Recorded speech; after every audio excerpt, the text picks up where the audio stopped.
there would seem to be a pretty clear sense in which chapter 5 of Contingency, Irony and Solidarity ends on a, well, in a sense, a negative note. Right? What we've been talking about is we've been talking about Proust, Nietzsche and Heidegger. And according to Rorty, Nietzsche and Heidegger, although they were very much aware of the problem of metaphysics, still end up succumbing to the problem of metaphysics. And so Rorty's conclusion in chapter 5 is basically that Proust was more successful than Nietzsche and Heidegger, and that in general, writing a novel is going to be a lot safer than trying to write philosophy. It's going to be a lot safer because there is not the same temptation to fall back into these metaphysical, non-ironist ways of thinking. Now, I think the purpose of chapter 6 is to explain to us how somebody can be just as successful as Proust while writing philosophy, or at least writing about philosophers, right? Writing texts that would seem to appeal only to philosophers that maybe belong to philosophy. Rorty is not in the business of trying to like make some boundary, like draw a sharp boundary between the philosophical and the non-philosophical, and agonizing about the question of whether Derrida is really writing philosophy or not. What he's trying to show us here is that it is possible to be somebody who is, completely fascinated by the philosophical tradition, who wants to write about the philosophical tradition, and who nevertheless ends up being just as perfect an ironist as Proust. And so Derrida is, put forward here as a kind of hero, a kind of Rortyian hero. More or less, one might expect, the kind of person that Rorty himself, being obsessed with the philosophical tradition, wanting to be the perfect ironist, that Rorty himself wants to be. I'm not sure whether he wants to be Derrida, like specifically in every detail, but he, if this is the kind of person that you are, then you might want to try to write like Derrida. That seems to be Rorty's basic point. So how does Derrida do that, according to Rorty? And I think we should probably be aware of the fact that Rorty is definitely taking Derrida in such a way that he fits most easily into the story that he himself, that is Rorty, is trying to tell. Right? Whether this is the story that Derrida would tell about himself, well, there's definitely some doubt about that. Right? According to Rorty, Derrida ends up sort of, being somebody who plays these totally private allusions and, writes texts that have no public use, I guess. Whereas, lots of Derrida's texts, and certainly even lots of Derrida's later texts written after Contingency, Irony and Solidarity, as far as I know, have a pretty strong ethical point, right? There's a lot of ethical reflection in Derrida, including in the later Derrida, in ways that might be hard to reconcile with the story that Rorty is telling us here. Now, we have no way to sort of delve into that in this video, because in order to do that, we would have to read a lot of Derrida. And that would be tough, and that would require lots of interpretation, and it's not something we can do here. So I'm going to sort of follow Rorty in describing Derrida, and explaining what he means, look a bit at that. But I do want to sort of, emphasize that this is certainly not the only story you can tell about Derrida, and maybe not the most accurate one. But I guess, one of the things that Rorty wants to do is, of course, to suggest that accuracy here is really hard to judge. Right? It's really hard to say that one interpretation of what Derrida is doing is better than another, because there's no neutral ground. You try to apply what we can call the principle of charity, right? You try to make as much sense as you can of somebody's writings. But what you think makes sense obviously depends on your own position. And so Rorty thinks that he can make really good sense of what Derrida is doing and how Derrida has developed from his own point of view, And that is what the chapter is about. Okay, so how does Derrida escape the trap that ended up trapping Nietzsche and Heidegger? Well, there's an important clue to that in the title of the chapter. From ironist theory to private illusions. Derrida. What Derrida starts doing, according to Rorty, in his early work, books like Of Grammatology, for instance, is he writes ironist theory. So it is the kind of theory of somebody who has, seen the problems of the metaphysical tradition and is now trying to work out a kind of theory that allows us to escape from metaphysics.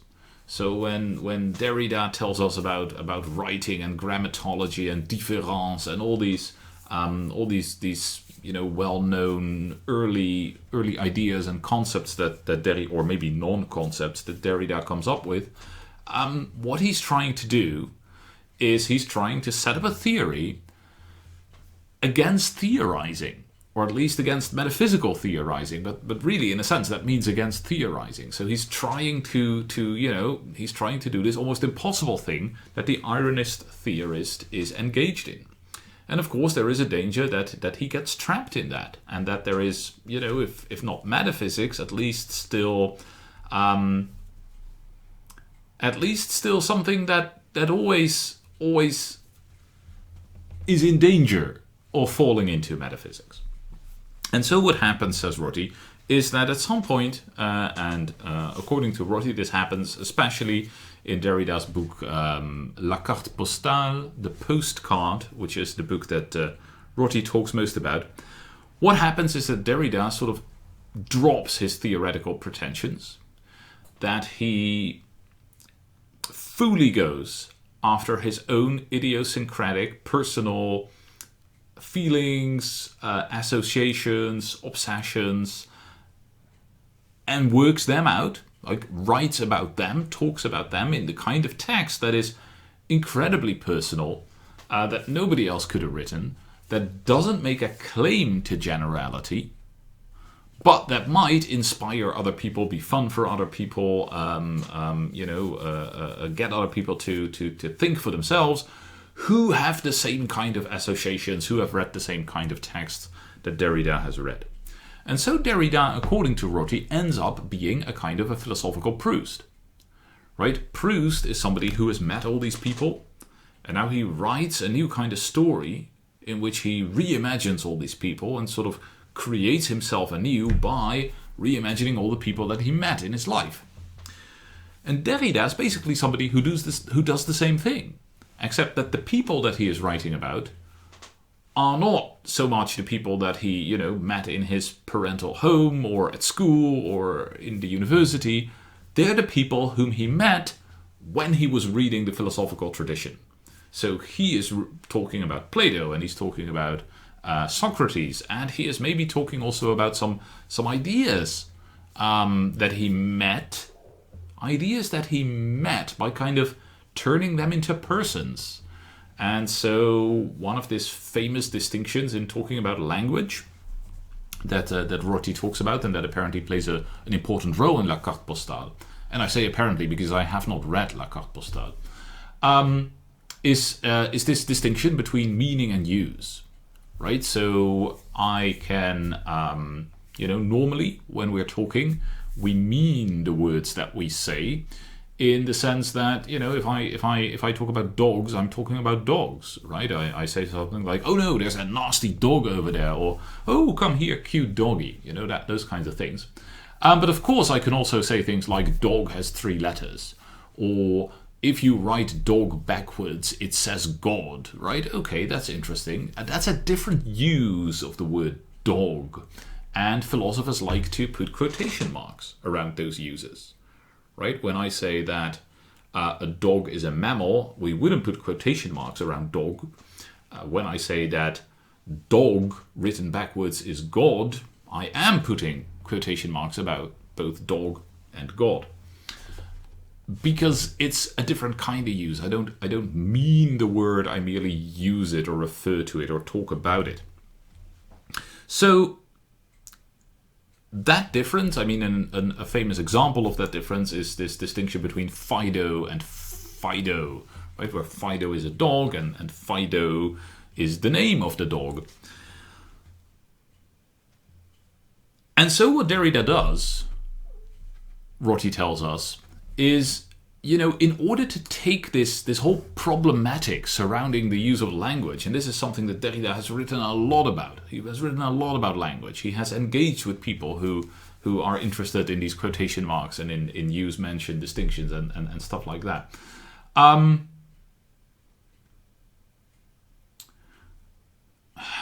Did I say meaning and use? I for this entire video, I should have been saying use and mention. Right? I use the word dog when I say something like all dogs are mammals, and I mention the word dog when I say dog has 3 letters. So wherever I said meaning versus use, you should have heard use versus mention. Okay, well, that's set straight. I'll try to put it in the description of the video too. So what Derrida does, according to Rorty, is he takes this Fido example, which is, of course, an idea, right? A philosophical concept, indeed, a philosophical discussion is going on there. And he turns it into a dog that you can tell stories about, right? So he is writing these postcards, and in these postcards he's writing about Fido and how things are going with Fido and stuff like that. And so Fido suddenly becomes a person, well, an animal, but, something kind of concrete. It takes on it takes on the same kind of role that Plato and Socrates, like as sort of personages, can have in stories that we tell. And so it becomes possible to take up even these philosophical problems and sort of turn them into the private elements of an idiosyncratic, elusive, associative story of the kind that somebody like Proust might be writing, except that now we are talking about the philosophical tradition. So that is Rorty's interpretation of what Derrida is doing, and it is by doing this, Rorty tells us, that Derrida succeeds in not falling into the trap of a Nietzsche or a Heidegger. So one of the ways that Rorty talks about this is he talks about children, right? And he says, well, begetting children, one way of thinking about begetting children is that you're trying to do that in order to make yourself immortal, right? In order to keep yourself in the world. And if that, I don't know, maybe that doesn't sound weird at all, but if it does sound weird to you, then you should read like the first, 18 or so sonnets of Shakespeare's sonnets, which are all about, oh no, if you don't get any children, you will die. But if you do get children, you will live on forever, right? I mean, that's again and again and again, like 18 sonnets long, or maybe a little more. That is sort of the theme that Shakespeare is harping on. Shall I compare thee to a summer's day? This famous sonnet is actually trying to tell a guy that he should marry in order to get some children, because otherwise his beautiful looks will be taken away from the world, and we will be all like, his widow, and we'll never overcome the hurt and the grief. What makes it kind of ironic is that nobody knows who the guy is that Shakespeare is talking about in these sonnets, whether it's even a real person or not, and if it's a real person, who it is. So even writing these sonnets didn't help, apparently. Okay, so children, and I'm at page 128 now. Children, like the universal public truths which metaphysicians hope to hand down to posterity, are traditionally thought to be a way of evading death and finitude.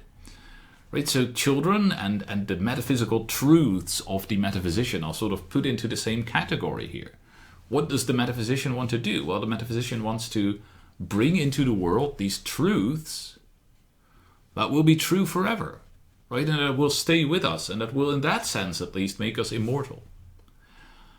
And if this link between metaphysics and children seems strange to you, then I want you to recall or read up on Socrates. who thinks of himself as a midwife, as somebody who takes the children out of other people, right? Who helps other people bear their children, that is, their ideas.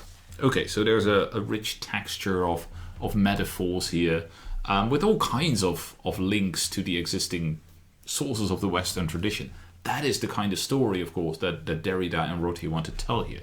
A kind of playful association, bringing together of metaphors, ideas, names, and so on and so forth, that will allow us to tell the story of Western thinking in a different way than before, in a new way, in a very personal way, maybe. So here we are at the middle of page 129. If I am right in thinking of Derrida's later manner as a rejection of the transcendental temptations of his earlier one, then we can take the claim, what I will never resign myself to is publishing anything other than postcards, as saying, I shall send you no children, just postcards, no public generalities, just private idiosyncrasies. Right? So again, the way that Rorty is understanding Derrida here is that he forgoes, that he swears off all attempts at making general truths that would be applicable universally, that all of us should accept. And instead, he's going to write things that are purely personal, that are not children, but postcards.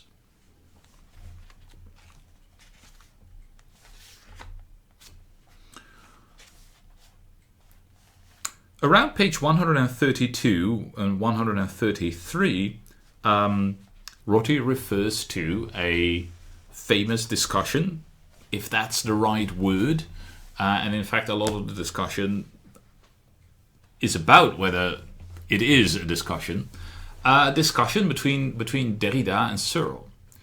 And so Derrida wrote an article on Austin, a famous British philosopher, like sort of the godfather of ordinary language philosophy. So Derrida writes an article about that, and Searle thinks that the article is crap. I think we can say that. He thinks there's a lot wrong with that article of Derrida's, and so he writes a sort of reply in which he says that Derrida didn't understand Austin at all. In particular, Derrida has failed to understand the importance of Austin's distinction between, on the one hand, the serious use of language, and on the other hand, the non-serious use of language. And so one way to understand that distinction is this. If I say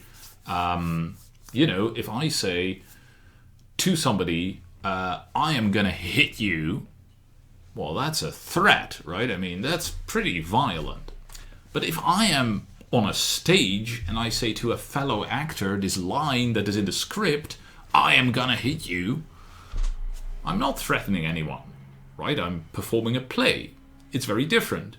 So the way that Austin understands this is that there's sort of the serious, like first order, we could maybe also say original use of language, which is where you say, I'm gonna hit you as a threat.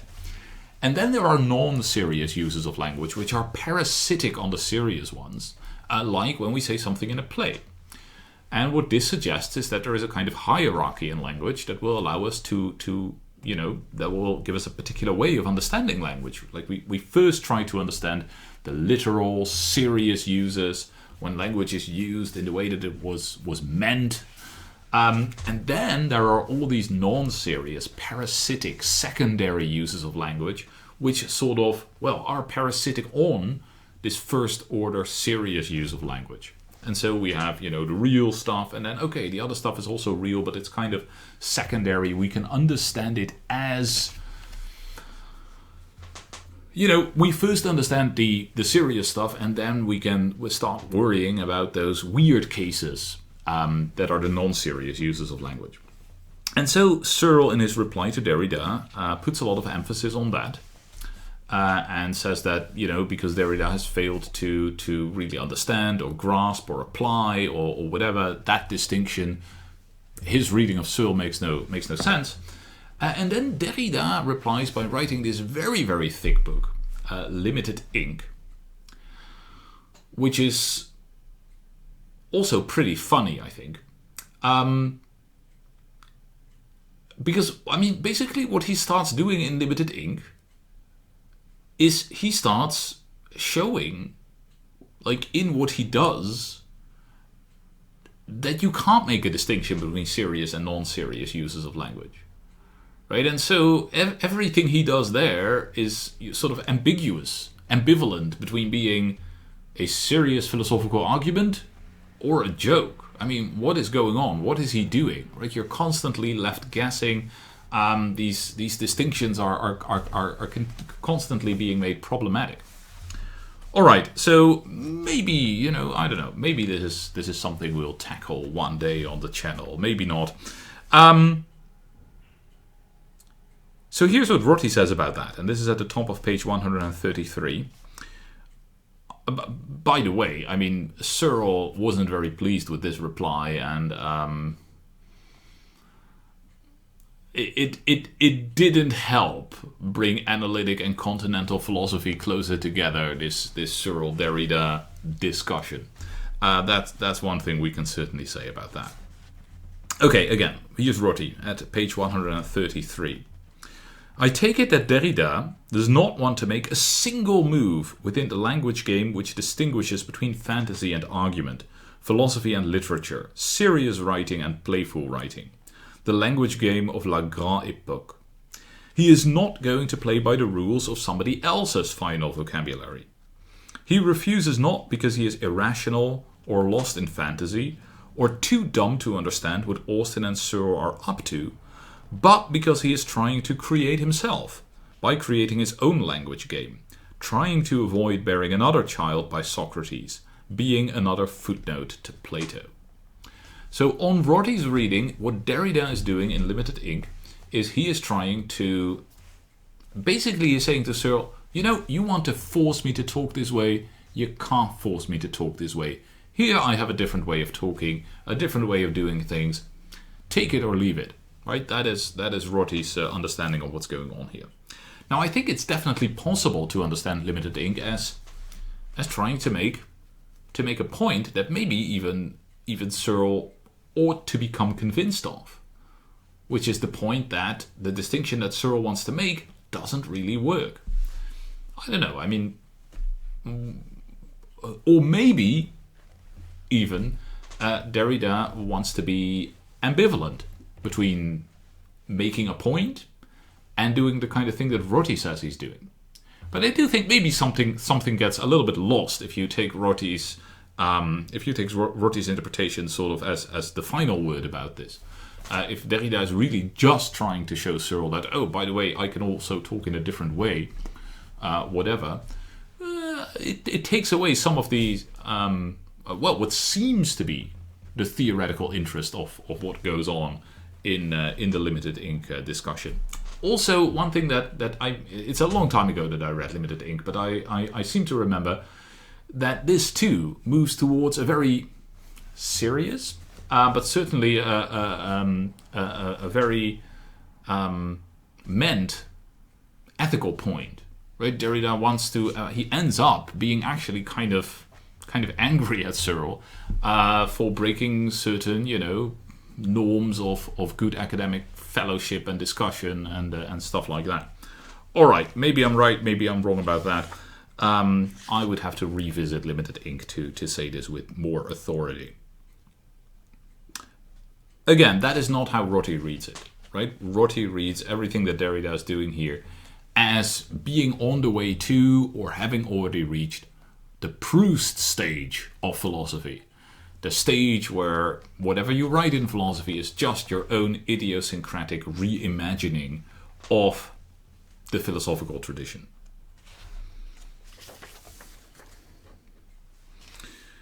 That, of course, makes his books hard in a very specific sense, which Rorty explains to us on page 135. He says about, books like this, there are no antecedently available criteria of either sort. The more original a book or a kind of writing is, the more unprecedented, the less likely we are to have criteria in hand, and the less point there is in trying to assign it to a genre. We have to see whether we can find a use for it. If we can, then there will be time enough to stretch the borders of some genre or other far enough to slip it in, or to draw up criteria according to which it is a good kind of writing to have invented. Only metaphysicians think that our present genres and criteria exhaust the realm of possibility. Ironists continue to expand that realm. And so Derrida is really here put forward like a sort of a strong poet, an innovator, even in terms of genre, somebody who just comes up with new ways of writing. Whereas ironist theorizing, and this is page 136, whereas ironist theorizing from Hegel to Heidegger was about metaphysical theorizing, Derrida's early writing was about ironist theorizing. So Derrida was already writing about ironists, about Heidegger, about Nietzsche maybe. I don't know, he was also writing about Husserl, and was Husserl an ironist? Oh, I don't think so, but okay. As their writing was in danger of turning into more metaphysics, his was in danger of turning, if not into metaphysics, at least into more theorizing. His later writing avoids this danger, partly because it is about theorizers. Derrida is coming to resemble Nietzsche less and less, and Proust more and more. And so the chapter ends by Rorty, this is basically what I said at the beginning of the video, putting Derrida forward as a kind of hero of his own ironist project. Derrida has achieved autonomy in the same way that Proust achieved autonomy. Neither remembrance of things past nor envoi fits within any conceptual scheme previously used to evaluate novels or philosophical treatises, I think. He has avoided Heideggerian nostalgia in the same way that Proust avoided sentimental nostalgia, by incessantly recontextualizing whatever memory brings back. Both he and Proust have extended the bounds of possibility, and there seems to be no higher praise than that in the Rortyian vocabulary.